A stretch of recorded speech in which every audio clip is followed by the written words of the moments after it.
I've seen candles that put off more light than the headlight of my 1989 Yamaha Moto 4.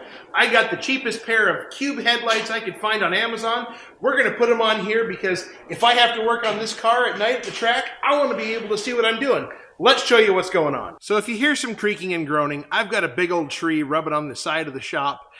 It makes it sound like my shop's in the middle of the ocean on an old sailing ship. Lots of creaking and groaning, but we'll get to that in a minute. So I got the cheapest pair of cube headlights, there's actually two here, on Amazon that I could get.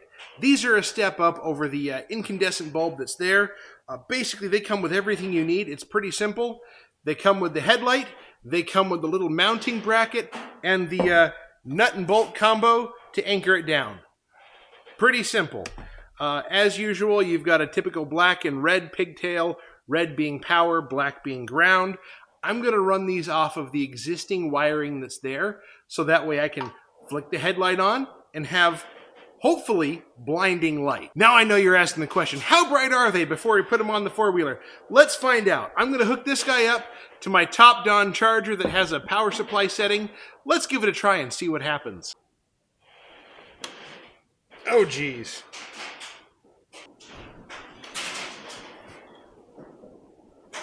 So let's take a look at the four-wheeler itself and see where we can mount it. Luckily, the front little rack, though it has some cracks, I'm not too worried about it. It's got two nice little mounting holes off to the side. Luckily, the modular nature of these lights lets me slide the mounting bracket way over.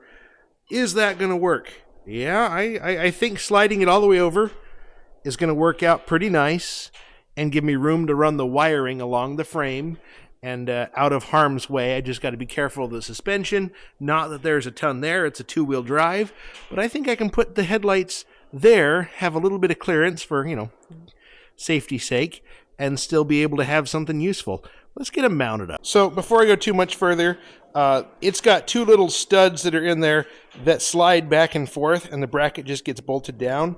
It lets you aim this nicely by moving it back and forth in the slot, if I could do it one-handed, which I can't. But that lets you slide the light back and forth to accommodate clearance, irregularities in the frame, and whatever else you need to do with your mounting solution. So I'm going to put these guys into place.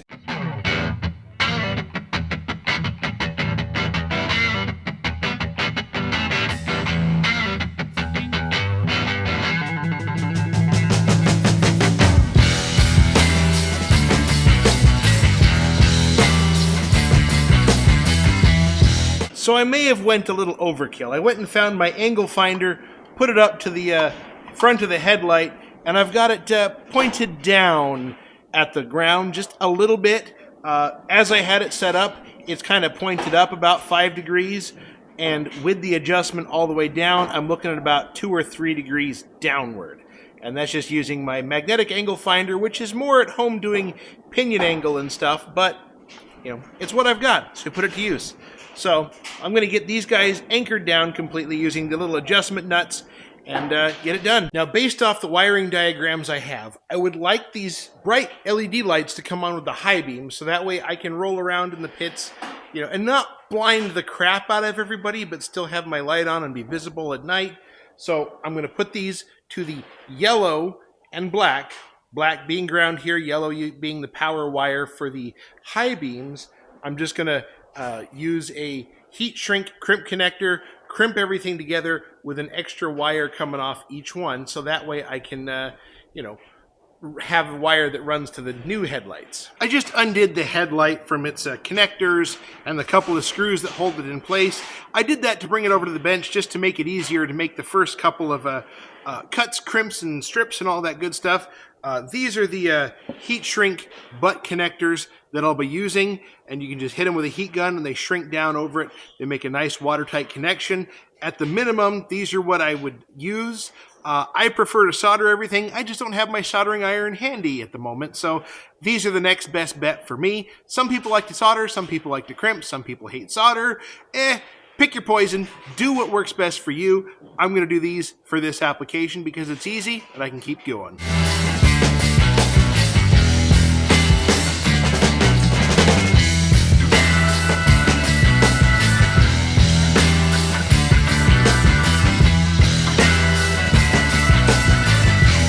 So So yes, I just used the entire roll of wire because I'll figure out the length in just a minute. But right now I've got the pigtails put into place so that way they'll run down to the new lights with the red, and I thought this was black when I bought it, but it's actually brown.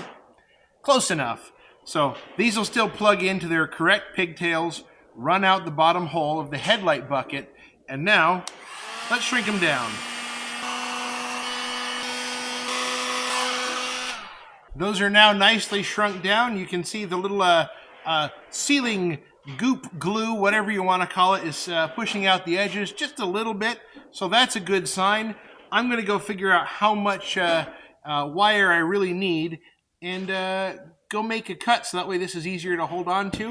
Plug this guy back into the headlight bucket and see how we do. So with the wires fished through the neck here, whatever you want to call that, I'm going to get the headlight put back into its bucket, make the connections at the four-wheeler side with the bullet connectors, and get the bucket just back up into place with one of its bolts.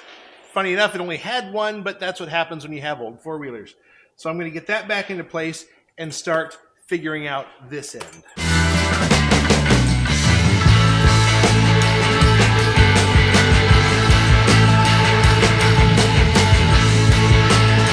So I've put some thought into it, and I've got the pigtails that come off of the LED lights, and I now have the wires run here. I've got lots of extra wire down there. That's okay. What I think I'm going to do is just hook these two together somewhere here in the middle and connect them into these wires. That seems like it'll probably be the most easy and straightforward method. I was thinking, well, can I loop it along the frame here? But as I'm looking at it, it's just not as easy as I would like. So, and this is a pretty protected area in this void. You got the big bumper on the front. There's a little bit of a skid plate down lower. This underneath. I should be able to run a couple of zip ties around this and this support. So I think I'm going to be just fine. I'm going to grab some butt connectors.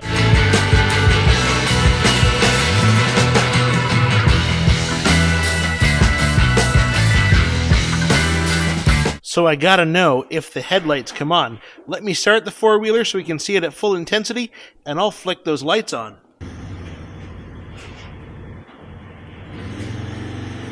You may have seen a flicker. That's just the difference between the voltage regulation of the machine and the frame rate of what's going on in the film.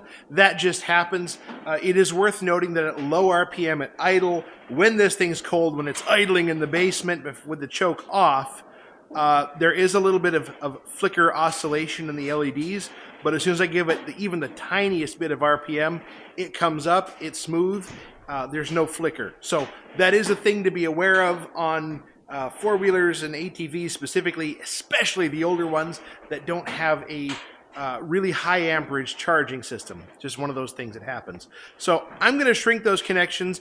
Yes, I was playing with it before the job was finished, but what do you expect me to do? Of course I'm going to do it. It's fun. So I'm going to shrink those down, and we're going to turn the lights off in the shop and see what it actually looks like. And in the intro, when I had it the lights on without the machine running, I played a little bit of trickery. I had the lights just hooked up to a power supply just so that way I could do the intro without the engine running. So this one does have to be running. I did do a little bit of trickery. So I'm going to finish this up now. Promise. It's very dark in here. Let's crank it up and see what happens.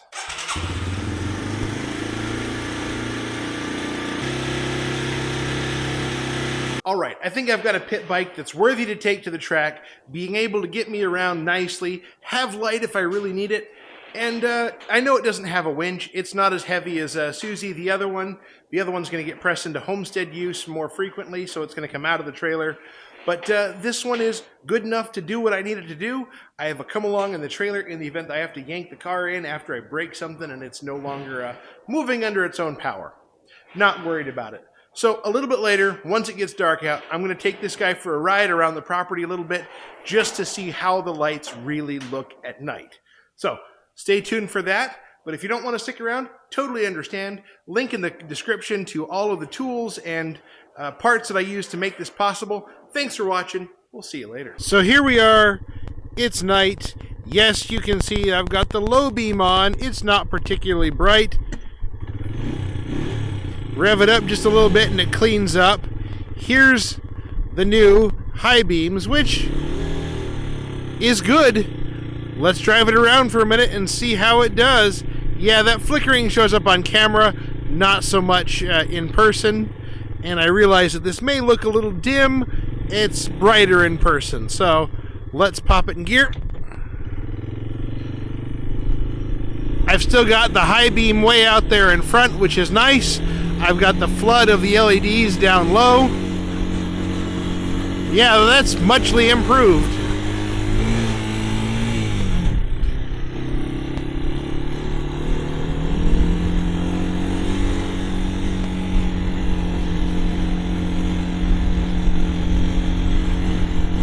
Around the pond, see the moths.